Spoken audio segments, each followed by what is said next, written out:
Hello everyone, welcome back to my channel. This is Kritika Kumar.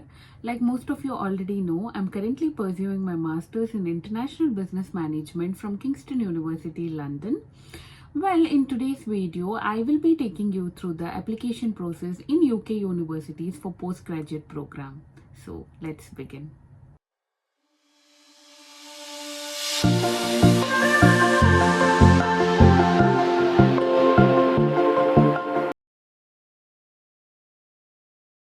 The very first step is to perform a research and shortlisting few universities. Now you can check QS World University ranking websites and Times Higher Education University ranking websites in order to see what rank a particular university holds for this academic year.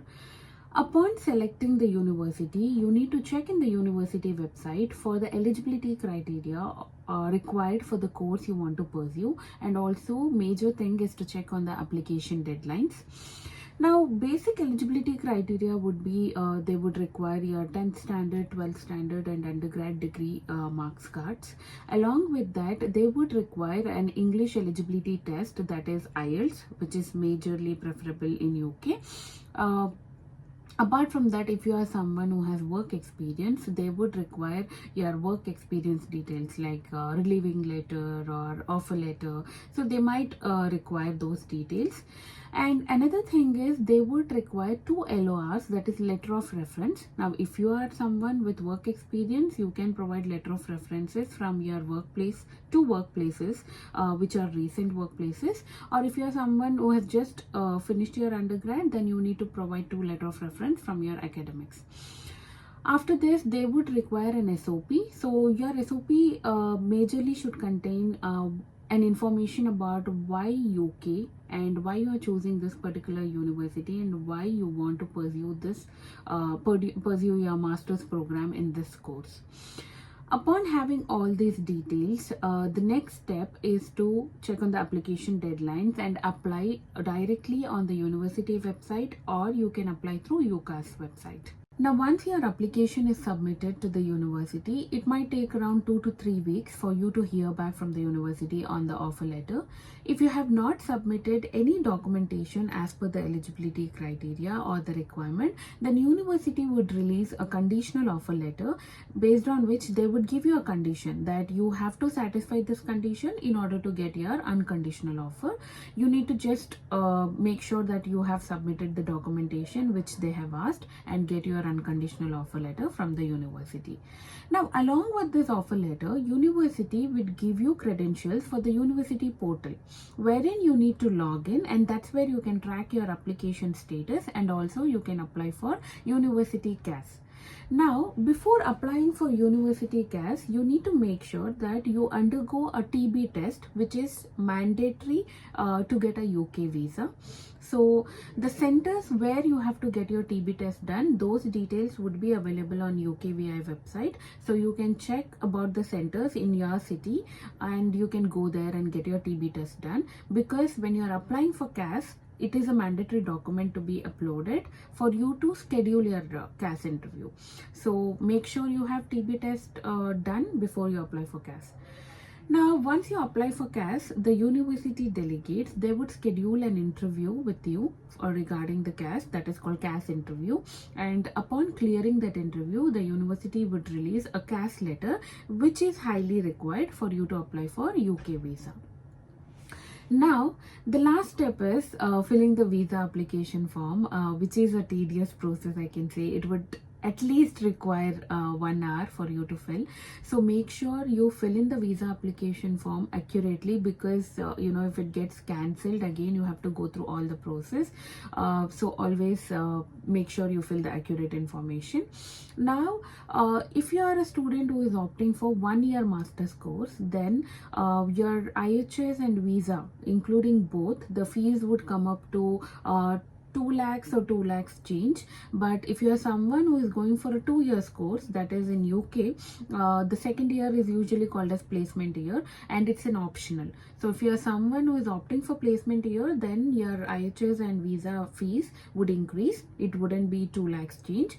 But if you are going for 1 year, it would come up to 2 to 2.5 lakhs, including both. and your visa would be valid from, let's say you are coming for September 2025 batch, you are coming in that batch, then your visa would be valid from August or September 2025, and it would be valid till January 2027. And the visa and IHS fees that you pay, this is for this duration. Now, once you have filled the visa application form, you would be able to select a particular date in order to go to the UK, in order to go to the visa office in your particular city and submit all the documents which is required, which would be sent to UK Home Office. Now, it might take, I can say a max you can keep 4 weeks, 4 to 5 weeks for you to receive your visa. So always it is advisable that try to apply for visa before June. If you are coming for September, try to apply for your visa before June, because max to max you would have your visa in hand by July. You would have good 2 months for you to get ready to leave your country and come here. So it's always advisable to apply before June if possible. If not, try to go for a priority visa if you're applying after July, because sometimes you never know, there might be a minor requirement for which your visa gets delayed, and a very rare case it would get cancelled also. So you have to again push your master's plan from September to January entry. So always make sure you get your visa and book your flight tickets before June for September entry, so that you can plan for further things well. Now, once your visa is in hand, or once you have applied to your visa, that time only you can try to book a flight ticket. Since we are coming as a student, almost all the airlines would provide extra baggage, free extra baggage option for students. Like in Air India, you would get 2 into 23 kg check-in baggage option. In Emirates, you get almost 40 kg check-in baggage options for students. So make sure you check all those things before you book your flight tickets.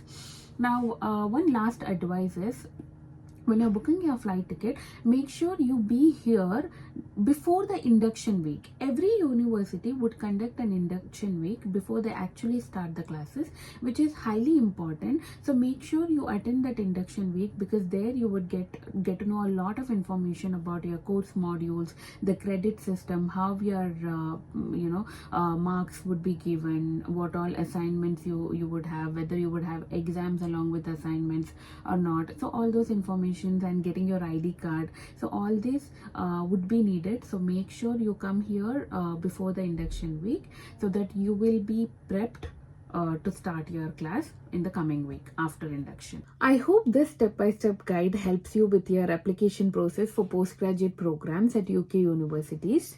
Well, I missed to mention about an important tip earlier, that is about the educational consultancies which are partnered with UK universities.